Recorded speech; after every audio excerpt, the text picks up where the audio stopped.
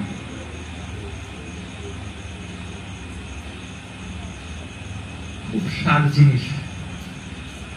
কাজে শান্তির গোড়ার সূত্র হলো নাম জপ। ভালো সাধকরা এটাই করেন, দেখেছি পাহাড়ি পর্বতে বা যখন যেখানে থাকার সুযোগ হয়েছে, মানে রেখেছেন ঠাকুর যেমন যত যত সাধন হতে থাকে খালি মানুষকে কিভাবে আমি সুখ দেব। একটা ভিডিওর কথা হচ্ছিল ছোট মার, আমি এই 2-5-7 দিন ধরে আর কি, যে কি ভিডিও দেওয়া যায় যাতে কোনো না কোনো ভাবে আসলটা না ধরে নকলের মধ্যে আটকে যাওয়া যে মন, তার সামনে একটা ভালো খাদ্য দেওয়া যায় যেটাতে উৎসাহিতও হবেন আর উপকার তো হবেই। মনে পড়েছিল কিন্তু ভিডিওটা আর হয়ে ওঠেনি শেষ পর্যন্ত। সেবা চুরি এই নামে, সেবা চুরি, চুরি করা, বাইরের জিনিস চুরি করার কথা তো আমরা শুনি জানি মোটামুটি, কিন্তু সাধক সমাজে এই সমস্ত চালাকি করা হয় আর কি। সাধু সমাজে যে চালাকি গুলো করা হয়, যথার্থ সাধু সমাজে এই চালাকি গুলো করা হয়। তার মধ্যে একটা বিশেষ চালাকি হলো সেবা চুরি। কোন একজন সন্ন্যাসী একসাথে থাকার সুযোগ হয়েছিল আর কি, এটা 2001-2 এর আশপাশের কথা বোধ হয়, ওঙ্কারেশ্বরে। তিনি পছন্দ করবেন না বলে নাম নেওয়া হচ্ছে না, আছেন এখন উত্তরাখণ্ডে কোনো জায়গায়, আমার থেকে অনেক বয়স জ্যেষ্ঠ। তিনি যেখানে আশ্রমে থেকে একসাথেই সাধন ভজন যেমন ঠাকুর ইচ্ছা হতো, মাঝে মধ্যে কখনো সময় পেলে 7 দিনে হয়তো 2-3 বার আশপাশে দূরে দূরে কুটিয়ায় ঘুরে ঘুরে দর্শন করার জন্য যেতেন, দর্শন করতেন, প্রণাম করতেন। মন্দিরে কাছেই ভগবান শিবের স্থান, ওঙ্কারেশ্বরের কথা বলছি, তো সেখানে যেতেন আর কি। তো গিয়ে হয়তো দেখলেন কোন একটা ছোট্ট কুটি, কোন একজন সাধু বাবা বসে আছেন। কুটির মানে আপনারা শুনলে হয়তো আশ্চর্য হবেন, এই যে টেবিলটা যতটা আছে এর মতো স্পেস আর কি, এতটা জায়গা, উচ্চতাটা এতটা হবে, এতটা চওড়াটা এরকম, লম্বাটা এর 2 গুণ হতে পারে বা একটু কম হতে পারে।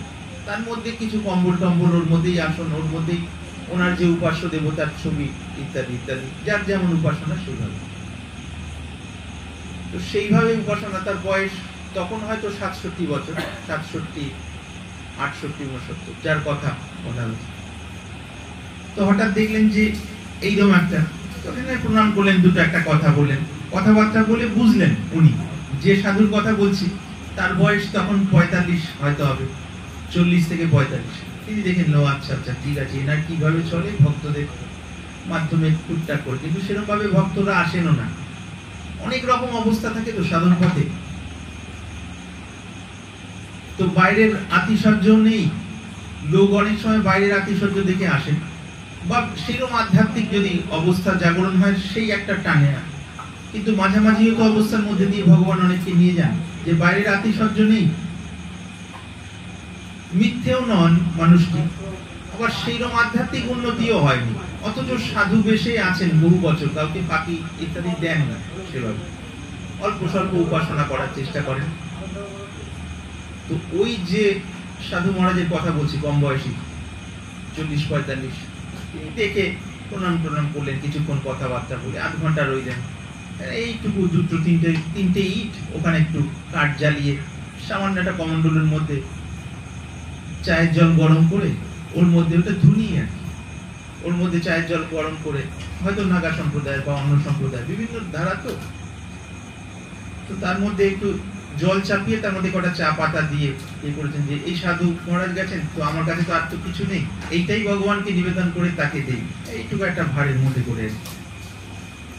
মানে তাদের যে দেওয়া জিনিসপত্র সেগুলো যদি সাংসারিক দৃষ্টিতে দেখি মনে হবে যে খুব ময়লা, কিন্তু সাধুদের জীবন তো বাহ্যিক পরিষ্কার পরিচ্ছন্ন টিপটাপের কোনো ইয়েই নেই। পথে পথে ঘর, যেখানে পড়ে রইলাম, কখনো ঝুপড়ির মধ্যে, কখনো কোনো ধারে, কখনো গাছতলায়, কখনো মন্দিরের চাতালে, এত কায়িক কষ্ট সহ্য করতে হয়।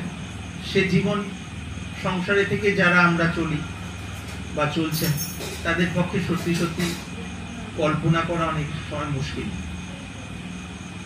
কল্পনাই হতে পারে খানিকটা, কিন্তু সে একটা আলাদা হিসেবে। তো যাই হোক, সেখানে উনি বসে একটু কথাবার্তা বলে আধ ঘন্টা ওই চাটাও নিলেন ওনার মনের সুখের জন্য। মানে অদ্ভুত, দেখুন মনের অবস্থা কিরকম। এই 40-45 বছরের যিনি, তিনি চাইছেন যে আমি গেছি ওখানে কথা বলে যদি কিছু কাজে লাগতে পারি সেটা ওনার, কোনোভাবে বুঝতে দেবো না কোনোভাবে সেবা। আর উনি চাইছেন আমার এই ছোট্ট ঝুপড়ি, এর মধ্যে এসছেন আরেকজন সাধু, তাকে কি দিয়ে সেবা দেব। তখন ওইটাই, ওই চায়ের ওইটা দিয়ে ইনিও খুব আন্তরিকভাবে, ওটাকে হয়তো চা কোনোদিনই সেবা করেন না, কিন্তু ওনার মন রক্ষার জন্য 15-16 বছর পর হয়তো প্রথম চা মুখে দেওয়া হলো, দিয়ে এবার প্রণাম করে চলে গেছে। তো চলে যাওয়ার পর একদিন পর ওই যিনি, এই যিনি সাধু বাবা বৃদ্ধ, হঠাৎ কুটির থেকে সন্ধ্যা পরের সকালবেলা বিশ্রাম থেকে উঠে উঠে 4টে, 4:30, 5টা, এবার অজয় ওখানে তো অজয় নাম না, নর্মদা আর কি, স্নান করতে যান মা নর্মদাতে। স্নান টান করে যখন নদীর ধারে বসে যা কিছু যোগ অভ্যাস ইত্যাদি করে বা পুজো ইত্যাদি করে 2-4 ঘন্টা পর ফিরছেন আর কি, 9টার সময় ফিরছেন। গেছেন 4:45 নাগাদ, 8:30, 9টা দর্শন করে টোরে ফিরছেন। ফিরে এসে দেখছেন নিজের কুটিয়ার ওখানে দুটো ব্যাগ আর কি, একটা ব্যাগে আলু মানে বস্তা আর কি, আরেকটাতে চাল, আর হয়তো কিছুটা হলুদ টলুদ বা ওটা বুঝে কি রেখে গেছে। আশপাশে একটু জিজ্ঞেস করা হলো, তো আমরা তো জানি না, আমরা তো উঠিনি অন্যান্য আশপাশে। ঠিক আছে, আচ্ছা যা হোক, কেউ দিয়ে গেছে নাকি, ওটাকে নিবেদন করে ওই নিজের তো লাগে ওই দুটো আলু, একটুখানি রুটি বা ওই আটা দিয়ে করা হয় আর কি, টিক্কার আর কি, মোটা লিচি করে। ওখানে সাধুরা আর এইভাবে বেলার ব্যাপার নেই সাধারণত আর কি, আসলে বড় আশ্রম টাশ্রমে হয়, 1-2 থাকলে এরকম ভাবে লিচি করে হাতে এইভাবে করে টিক্কার বলা হয়, টিক্কার। তো সেটাকে কাঠের আগুনে এইভাবে সেকে কোন রকম আর কি, মানে অত শৌখিন টিপটাপ কিছু নয় আর কি, কোন রকম ভাবে জীবনটা চলে যাওয়া আর কি। মনও সেদিকে থাকে না, কারণ মনটা হলো কোন রকম ভাবে নিবেদন করা, তিনি পেলেন, বাস ঠিক আছে, এবার পেট ভরে গেছে, এবার ডুব দেওয়া মূল সাধন, একটু বিশ্রাম করা থাকলে বিশ্রাম করে। জীবনটাই মন, এই মনটাই সবসময় তার উদ্দেশ্যে, ইষ্টের উদ্দেশ্যে, নাম নিয়ে মগ্ন আর কি। তো যাই হোক, উনি দিয়ে চলে গেলেন। তারপর 2-4 দিন পর আবার দেখা যায়, একটা সময় পর, 1 মাস 1.5 মাস পর, 2 মাস পর আবার কোনো কারণে দিয়ে যদি দেখে নিলেন যে ওই চালের বস্তাটা কমেছে কিনা বাড়িতে, হ্যাঁ কমেছে। উনি অনেক মানুষকে প্রসাদ দিয়েছেন, অনেক মানুষ আসেন, তাদেরও প্রসাদ দেন, নিজে তার মধ্যেও নেন, ঠিক আছে। আবার আরেকদিন 2 মাস পর অবস্থা বুঝে আবার ঝট করে হয়তো আটার একটা কিছু রেখে গেছে। তো এটা অন্য কেউ দেখেছেন কোনো জায়গায় রাখার সময় বা কোনোভাবে আর কি। তো পরে তাকে জিজ্ঞেস করেছেন আর কি, যিনি রেখে যাচ্ছেন তাকে, স্বামীজি আপনি এরকম অমুক জায়গায় ওই পাহাড়ের ওই টিলাটার ওখানে ওই সাধুয়ার ওখানে রেখে এসেছিলেন কিছু? না না, আপনি ভুল দেখেছেন। বলে না না, আমি দেখলাম, মনে হলো আপনি। না না, আমি তো মিথ্যে কথা বলি না, আমি যাইনি আর কি, আমি তো ওখানে ওঙ্কারেশ্বরে দর্শন করতে যাই, এদিকে সাধুমাত্র মনে মনে প্রণাম করি যখন ওদিকে, আর আমি অত ধার্মিক টার্মিক কিছু না, আমি সাধারণত খাই দাই ঘুমাই। এই হলো অরিজিনাল সাধকের অবস্থা। তো এইরকম একটা ঘটনা ওই ওঙ্কারেশ্বর থেকে হয়তো প্রত্যেক মাসে মাসে, সেই সময় এটা বলছি ওই মোটামুটি 25 বছর আগের কথা, প্রত্যেক মাসে মাসে 500 টাকা করে কোনো এক স্টুডেন্টকে পাঠাচ্ছেন। সেই সাধুই যাকে পাঠাচ্ছেন, সেই স্টুডেন্ট এতদিন পর্যন্ত জানতে পারলো না আর কি বিষয়টা। সেই স্টুডেন্ট খুব দারিদ্র্যের অবস্থা থেকে পড়াশোনা করে ডাক্তার হয়ে গেল, এনআরএস এ ডাক্তার হয়ে গিয়ে পরে আরো চাইল্ড স্পেশালাইজেশন করে অন্যান্য জায়গায় পৌঁছে যায়, কোনো জায়গায়। তো পরবর্তীকালে সেই সাধু খোঁজ নেন এখন দেখা হলে কখনো সকলে, আচ্ছা অমুকজন ডাক্তার হয়েছিলেন না, তিনি কি কোনো এই সমস্ত প্রয়োজনীয় যে মানুষের দরকার নিজের সামর্থ্য মতো কিছু সেবার কথা ভাবেন? কিন্তু অদ্ভুত ব্যাপার, তার উত্তর দিতে পারি না সেই ক্ষেত্রে। তার কারণ সেভাবে ভাবেন না আর কি, ভুলে গেছেন ডাক্তার। তো বিষয় হলো এইটাই, এখানে অনেক দিকের বিষয় পাবো আমরা, এরকম অনেক রকম। এইরকম সাধক দেখেছি সাধন করতে, হয়তো আশ্রম, বড় আশ্রমে আছেন, সেখানে এদিকে 5টা ওদিকে 15টা হয়তো বাথরুম, গোটা 10 পায়খানা, সাধারণ যেমন থাকতো বা থাকে সেরকম। জল টলের ব্যবস্থা মোটামুটি কাজ চালানো গোছের আছে, টুকটাক অমুকজন পরিষ্কার করেন। ওখানে যারা একটু নিম্ন জাতি মানে সামাজিক ভাবে যাদের নিম্ন জাতি হিসেবে বলা হয় পরিচয়ের জন্য, তাদের বলার জন্য সেই শব্দ ব্যবহার করতে বাধ্য হচ্ছে, তারা ওগুলো শৌচাদির ব্যাপারগুলো পরিষ্কার করেন। যারা একটু উচ্চ বর্ণ বলে সমাজে পরিচিত, তারা ওগুলো একটু এড়িয়ে চলেন না। আমরা সাধু বটে, কিন্তু আমরা উচ্চ বর্ণ, আমরা ওই সেবার দিকে যাই না, বাথরুম টাথরুমের দিকে না। আমরা মন্দিরের ফুল টুল বা চন্দন ঘষা, যত সূক্ষ্ম বিষয়গুলো, ওই ধরনের বিষয়গুলো মানুষজন আসলে হ্যাঁ এটা করতে হবে, ওটা করতে হবে, ওই বিষয়। কিন্তু তাদের মধ্যে থেকে হঠাৎ ব্যতিক্রম, সেই 40-45 বছরের যার কথা বলছি, তিনি উচ্চবর্ণ বলতে গেলে জাগতিকভাবে সমাজে যাদের সব থেকে কুলিন ধরা হয় সেই বর্ণের আর কি। সমস্ত কিছু ধুয়ে মুছে ফেলে তিনি গোপনে গিয়ে রাত্রে, হয়তো অন্যান্যরা ওঠেন 4টে, তিনি বাথরুমের উদ্দেশ্যে গেছেন 2:30-3টের সময়। সেই সময় গিয়ে প্রায় 45 মিনিটে বাথরুমগুলো বা পায়খানাগুলো একদিন পরিষ্কার করে চলে আসতেন। তবে প্রায় পায়খানা বাথরুম পরিষ্কার করা যে নির্দিষ্ট 2-4 দিন পর পর পরিষ্কার করতে গেলে, পরিষ্কার কে করে রাখে? প্রায় 3 বছর পর রাত্রে ধরা বলেন যে তিনি, ওই 45 বছরে যার কথা বলছি, তিনি সিবিআই আপনারা জানেন, সিআইডি আপনারা জানেন, তো সেই ক্রাইম ব্রাঞ্চের একটা ডিপার্টমেন্ট আছে, ভিজিলেন্স ডিপার্টমেন্টের, সেই বিষয়ের ওই সমস্ত ট্রেনিং এবং গভর্নমেন্ট সার্ভিসের একটা ভালো র্যাঙ্ক হোল্ড করার পর ওগুলো ভিআরএস নিয়েছিলেন আর কি, ভলান্টিয়ার রিটায়ারমেন্ট। 21 বছর চাকরি করার পর তারপর যা কিছু সামান্য ওগুলো পেয়েছিলেন সেগুলো এবং সন্ন্যাস গ্রহণ করেন আর কি। তারপরে তার জীবন এই ধরনের দেখতাম আর কি। তো নিজেরা আমরা বইয়ে পড়তাম আরো যেভাবে আর কি। পরে দেখা গেল এই হলো বিভিন্ন ক্ষেত্রে আর কি।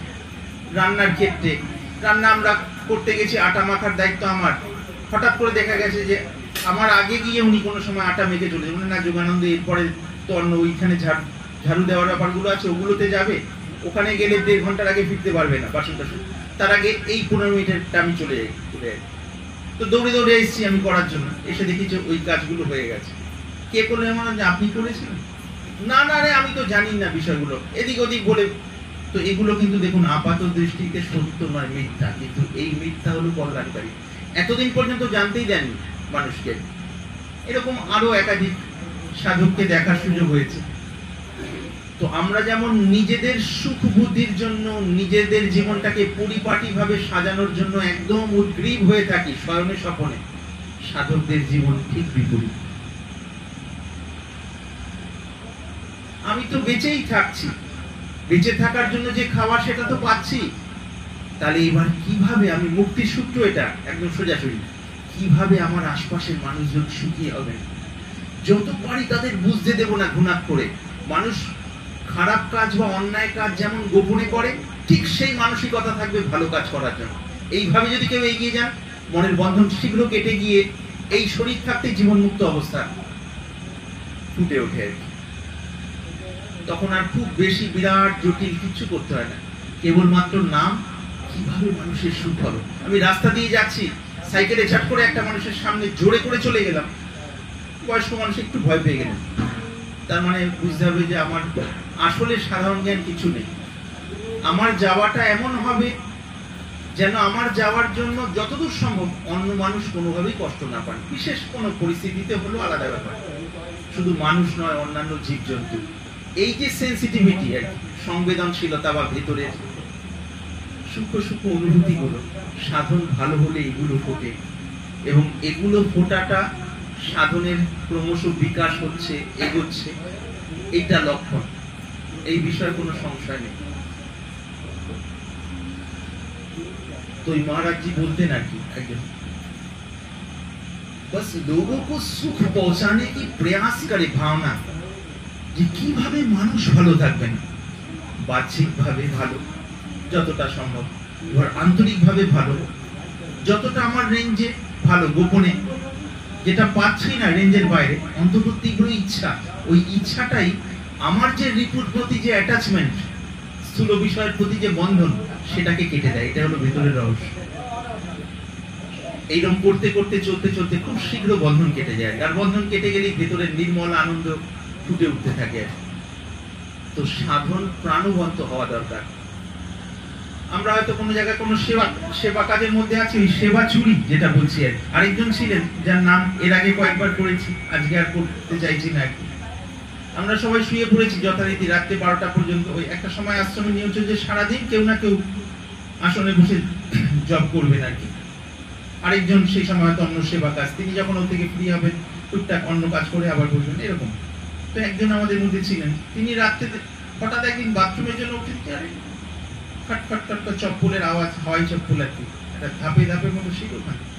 দেখি ও আচ্ছা ওইখানে উনি রাত্রে গিয়ে ওই সমস্ত টুকটাক কাজ, দিনের বেলা এমন একটা ভেগ ধরে আছেন যে কোনো কাজই করেন না, সেবা কাজ করেন না, অলস আর কি। মানুষ অনেক রকম চালাকি হয়, সাধন পথে চালাকি উল্টো ভাবে আর কি। বাইরে অলস সেজে আছেন যেন লোকেরা নিন্দা করেন, নিন্দা করলেই প্রারব্ধ ক্ষয় তাড়াতাড়ি হবে, এটা হলো ভিতরের কথা। মানে নিন্দনীয় নয়, আসলে মহাগুণ মহা প্রশংসা পাওয়ার যোগ্য, অথচ বাইরে নিন্দনীয় সেজে থাকেন। এগুলো হলো গোপন বিষয়।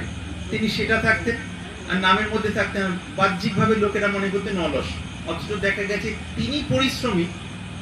আর পরিশ্রম করতে গিয়ে লোক দেখানো ভাব কিছুই করেন না, বরঞ্চ লোকের চোখের আড়ালে করে চুপচাপ বছরের পর বছর এরকম।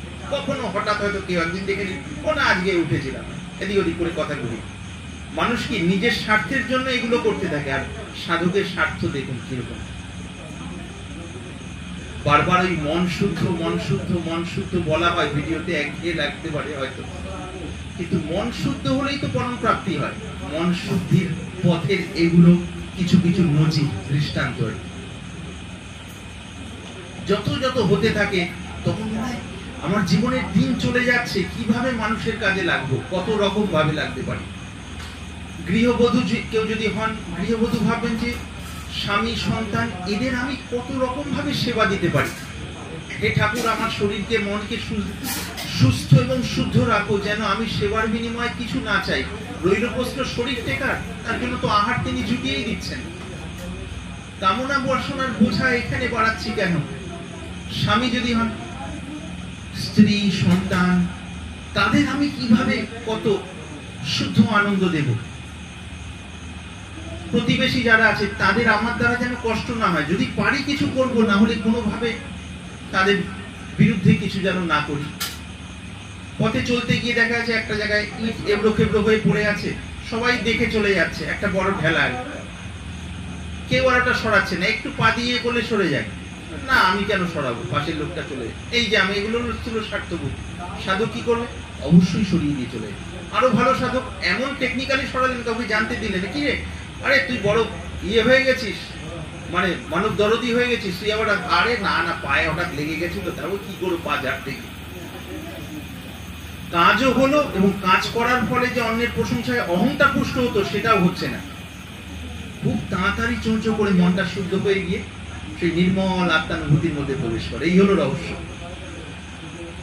আরেকটা বিষয় এই ভিডিওতে প্রায়ই বলা হয়, দেহতত্ত্ব সাধন। দেহতত্ত্ব মানে নরনারীর দেহতত্ত্ব সাধন নিয়ে যে বহু আলোচনা হয়েছে বিভিন্ন সময়, আর আগে থেকেও আমরা যারা জানি, মানে যারা জানেন আর কি, দেহতত্ত্ব বিষয় বলি। দেহতত্ত্ব সাধন করে যদি মনটা মুক্ত হতে পারে, রাগ দেশের বাইরে যেতে পারে, রাগ মানে এখানে আসক্তি, দেশ মানে বিদ্বেষ বিরক্তি, এই দুটোর উপরে উঠতে পারে, তাহলে লাভ হলো। যদি এর উপরে না উঠতে পারে, তাহলে দেহতত্ত্ব সাধন করে একটা সাময়িক শারীরিক এবং মানসিক তৃপ্তি হলো, শক্তি ধারণের রহস্য জানা হলো, কিন্তু সেটার দ্বারা জীবনমুক্ত অবস্থা লাভ হয় না।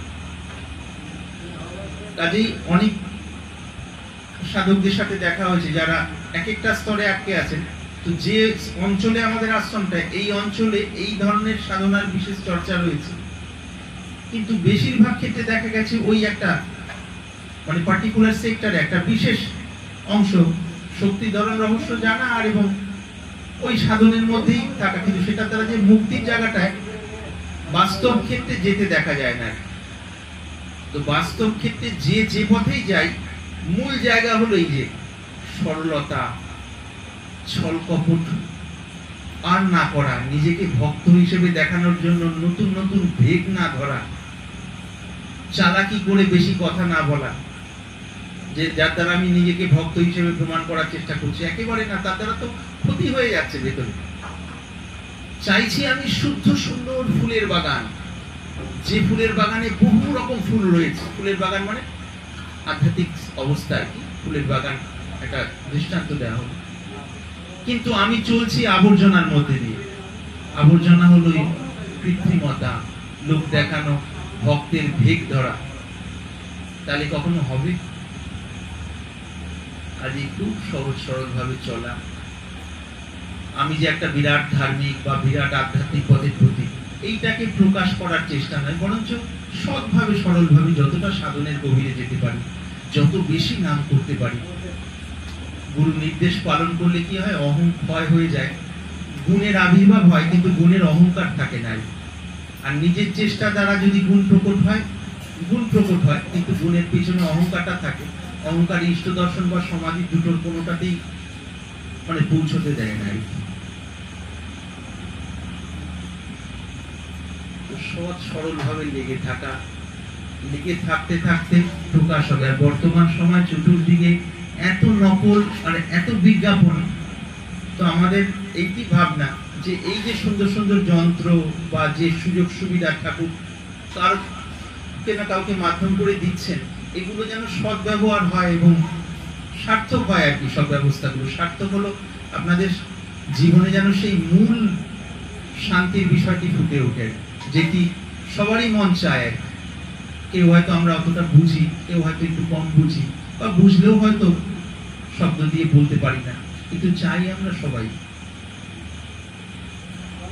ওই আরেকটা রবীন্দ্রনাথ ঠাকুরের ছোট্ট কথা মনে পড়ছিল শেষের দিকে, গুরু মহাজির ওখানে, এটা বোধ হয় কোনো কবিতা, শুনে থাকতে পারেন কেউ হয়তো বা। ইটের পরে ইট, মধ্যে মানুষ কীট, ভালোবাসা নাইকো। ইটের পরে ইট, পরে মানে উপরে আর কি, ইটের পরে ইট, মধ্যে মানুষ কীট। চতুর্দিকে ইটের যে সভ্যতা, অর্থাৎ শহরের সভ্যতা, অট্টালিকা, বিভিন্ন বিল্ডিং ইত্যাদি ধরে নিলাম, সেই সময়তেই বলছেন ইটের পরে মধ্যে মানুষ কীট, মানুষ যেন পোকার মতো, তার মাঝখানে কয়দিন কীট, মধ্যে মানুষ কীট, ভালোবাসা নাইকো, বধূর ঘরকে চলো, ঘরকে চলো, ঘরকে চলো। মানে চতুর্দিকে এখানে ইট, বিল্ডিং, ঘর বাড়ি, অট্টালিকা, এগুলোকে আমরা আপাতত আমরা বুঝবো কৃত্রিমতার রূপক হিসেবে, যেন কৃত্রিমতাকেই বোঝানো হচ্ছে। কৃত্রিমতা মানে লোক দেখানো, বানানো ঢং, যেটা আসল নয়, নকল। সেই নকলে এত ভরা, তাতে দম বন্ধ হয়ে আসে আর কি। ইটের পরে ইট, মধ্যে মানুষ কীট, ভালোবাসা নাই তো। এর মধ্যে আন্তরিকতা, ভালোবাসা আসলে নেই। ভালোবাসার অভিনয় আছে, আন্তরিকতার অভিনয় আছে, খুব মানে ব্যতিক্রম যদি থাকে সেটা তো আসেই, একটা একটা, বেশিরভাগ নাই। ভালোবাসা নাই তো, বধূ ঘরকে চলো, ঘরকে চলো, ঘরকে চলো। ঘরকে মানে ঘরে, এখানে ঘর মানে সেই শান্তির স্থান যেখানে কৃত্রিমতা নাই, ছল কপট, লোকের কাছে নিজের বাহাদুরি দেখি আমি একটা বড় হব, এই বিষয় নেই আর। তার কারণ হৃদয়টা সর্বদাই শান্তি। ছোটবেলায় দেখুন না আপনারা, আমরা সবাই যত যত মায়ের কোলের কাছাকাছি ছিলাম, অর্থাৎ কম বয়স, 3 বছর, 4 বছর, 5 বছর, 6 বছর, তত তত স্বাভাবিক নির্মলতা ছিল। যত সেখান থেকে দূরে চলে আসছি বা এসেছি, তত তত ভেতরে শান্তি হারিয়ে গেছে, নকল এসে গেছে, আর নকল এসে গেছে তখন আবার নতুন ভাবে শান্তিকে খোঁজা চলছে। তো এই আধ্যাত্মিকতা সেই শান্তিকেই আবিষ্কার করে দেয়, পাইয়ে দেয়।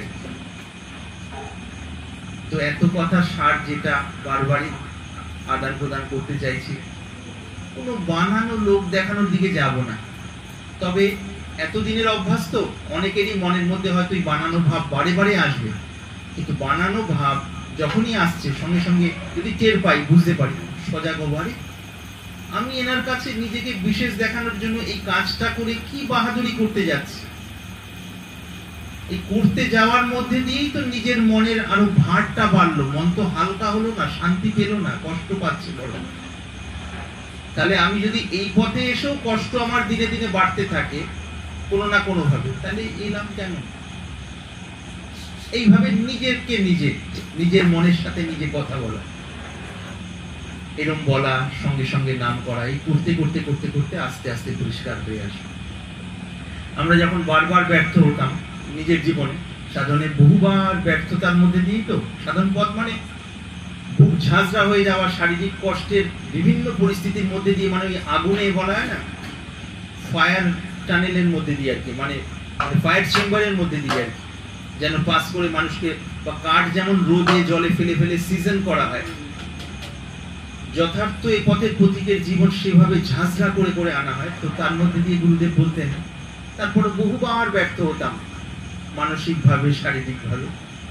তখন গুরুদেবের কাছে গিয়ে যখন বলতাম যে এত চেষ্টা করছি কিছুতেই হচ্ছে না, তখন বোধ হয় 3 বছর 4 বছর হয়ে গেছে, 5 বছর হয়ে গেছে, ভেতরের কিছু কিছু যোগরাজ্যের অনুভূতি শুরু হয়ে গেছে অনেক আগে, একাধিক রকম, কিন্তু স্থায়ীভাবে কোনো রকম টালমাটাল অবস্থায়। তখন একদিন গুরুদেব বলছেন, হয়তো বলেছি আপনাদের এটা, আরে 25-30 বছর হয়ে গেল এখনো পায়ের তলায় মাটি পেলাম না, তোরা 2-4 দিন আর এসে এত অধৈর্য হচ্ছিস? হাতি ঘোড়া গেল তল, মশা বলে কত জল। এটা বললে না, দুঃখী হলাম সাময়িকভাবে, কিন্তু এই দুঃখের মধ্যেও ভেতরে বুঝলাম যে তিনি যেটা বলছেন সেটাই ঠিক, আমি ঠিক নই। তাহলে আমি ঠিক নই, তাহলে এবার আমি নিজেকে কিভাবে সংশোধন করতে পারি সেটাই করণীয়। একটু পরে গুরুদেব আবার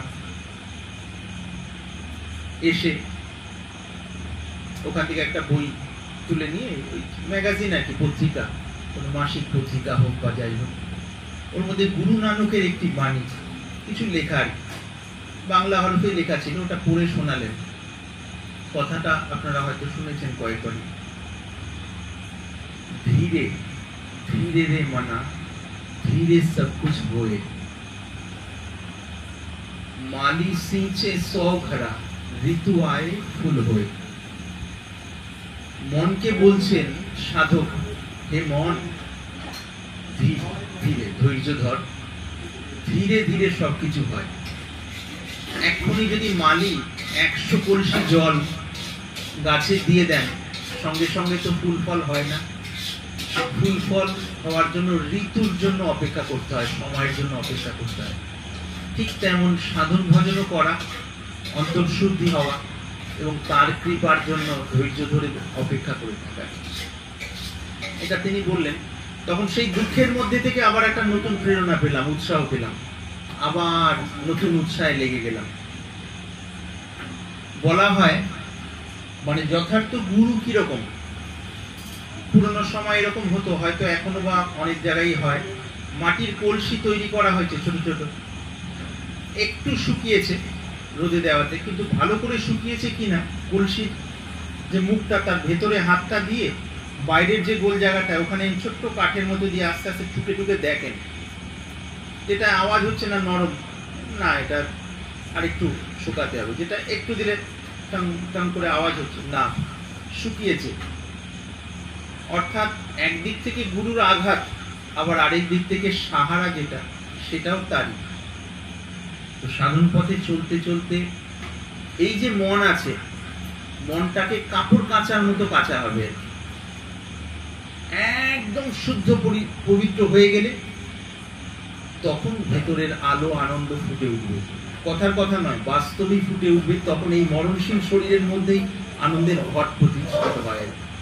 তো সেই জন্য ধৈর্য ধরে থাকা, ধৈর্য ধরে লেগে থাকলে কিছু বছরের মধ্যেই ভেতরের সত্যগুণ বাড়লে আস্তে আস্তে আস্তে আস্তে সুন্দর অবস্থা আসতে থাকবে, আর প্রারব্ধ ক্ষয় হতে থাকবে। প্রারব্ধ ক্ষয় হলে ভালো ভালো অবস্থাও লাভ হয়। যা হোক, অনেক কথা হলো, হয়তো একই কথা বারবার হয়ে যায়, প্রসঙ্গ অনুযায়ী মনে হয় আর কিছু মনে করবেন না। জয় গুরু।